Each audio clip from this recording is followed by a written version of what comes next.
Le corbeau, sans référence à une espèce en particulier, a une influence considérable sur la culture humaine puisqu'il est à présent aussi bien dans les mythes et les contes traditionnels amérindiens, nord-américains, sibériens ou nordiques que dans les légendes et la littérature de toutes les époques. Il y joue le plus souvent un rôle de fripon, de héros ou contribue par sa ruse à la création de l'homme. Au fil du temps, l'oiseau acquiert une mauvaise réputation à cause de son plumage noir et de son cri rauque pour finalement en faire un oiseau de mauvais augure. L'énergie du corbeau est intense et mystique. Tout ça pour vous présenter ce magnifique coffret, le Tarot du Corbeau. L'auteur a souhaité au travers de ce jeu que chaque carte soit une œuvre d'art qui rend hommage au corbeau et aux corneilles. Dans un second temps, l'auteur a souhaité insuffler à chaque image le symbole familier du Rider-Waite, de sorte que ceux qui font des tirages du tarot, tant amateurs que professionnels, puissent utiliser les arcanes avec une grande assurance sans avoir besoin de mémoriser de nouvelles interprétations. Mais voyons de plus près ce coffret. Alors voilà ici ce coffret, le tarot du corbeau. Voilà, une grosse boîte bien rigide qui va vous permettre de transporter votre jeu facilement et surtout de le protéger. Donc on est dans une boîte cloche, comme le fait si bien les éditions Trait Daniel. Allez, on ouvre l'intérieur de cette boîte cloche. Et nous allons commencer, comme à l'habitude, par le petit livret explicatif qui est composé d'une centaine de pages, plutôt un livret fort intéressant. Et donc nous avons dans le sommaire, on va vous parler du tirage du corbeau. Et le tirage du corbeau se fait à 8 cartes, donc ça sera plutôt à tester. J'ai pas eu le temps de le tester, je préférais vous faire découvrir très rapidement ce jeu. Et nous avons donc une interprétation des différentes cartes. Donc pour les majeurs, on a une page par majeur, et puis pour les cartes mineures, nous avons une demi-page. Donc ce petit livret devrait vous aider à y voir un petit peu plus clair sur le côté de l'interprétation de ce tarot du corbeau. Allez, on va découvrir les cartes. Alors ce que j'aime beaucoup dans ce jeu, c'est la tranche qui est plutôt cuivrée. On a souvent des tranches dorées, voire argentées pour certains jeux, et là nous sommes sur une tranche cuivrée. Alors vous voyez, il y a un joli dos, qui alors voilà, je vous montre un peu, ça brille. Voilà, et donc nous avons un jeu qui se prend bien en main avec des cartes relativement assez larges. Alors on découvre le jeu. Alors bien sûr, sur chaque carte, vous allez avoir des corbeaux qui vont être représentés avec des couleurs très pastel, assez sombres. Oui, avec le corbeau, on part sur des couleurs relativement assez sombres, sauf que là, on a un peu de rose qui permet un petit peu d'égayer la carte. Et la première carte, le fou. Voilà, on voit le fou représenté par un corbeau.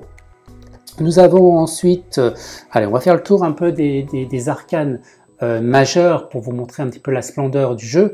Le magicien, qui on peut appeler aussi la carte du battleur, la grande prêtresse avec son aigle et on dirait qu'il y a comme s'il y a un voile au-dessus de cette grande prêtresse. Ensuite, nous avons la carte de l'impératrice qui semble survoler la terre. L'empereur avec un corbeau bien représenté, avec un côté stabilité, fidèle à la carte de l'empereur.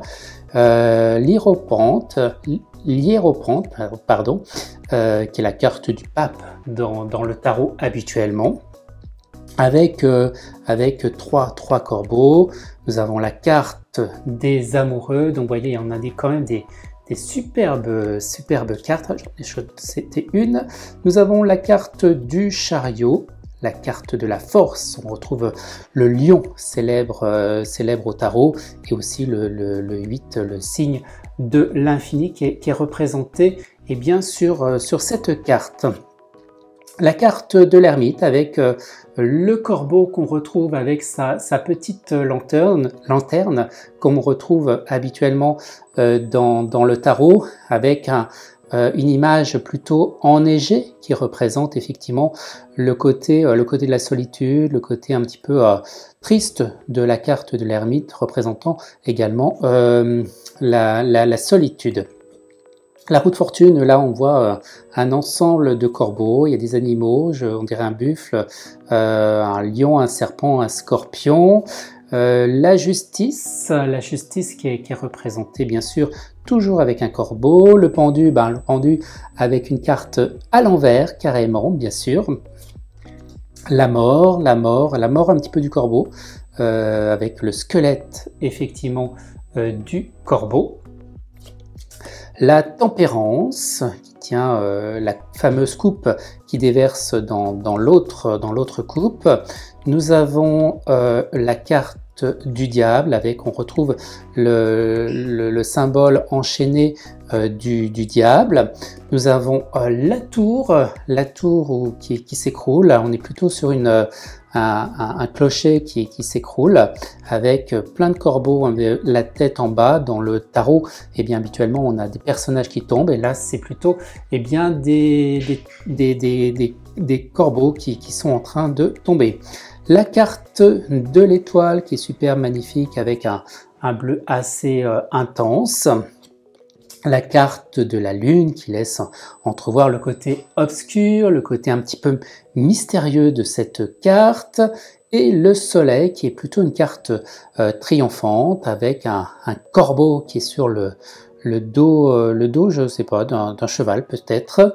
Je n'ai pas approfondi un peu plus, mais le jugement, la 20e carte eh bien, du tarot, et la 21e carte, eh bien, c'est la carte du monde. Alors, on regarde un petit peu en gros les cartes mineures. Nous avons par exemple le roi de bâton. On va pas les faire toutes parce que sinon ça va être un petit peu long cette vidéo. Donc voilà, on a les cartes du bâton. Après, nous avons les différentes coupes, les cartes de coupe. Voilà.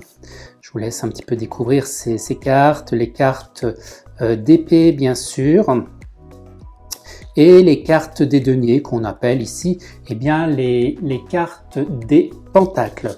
Ah, j'espère que ça vous a donné envie de posséder eh bien, ce jeu au symbolisme si puissant. Il est édité par les éditions Vega, qui au passage est une marque du groupe Guy Trédaniel.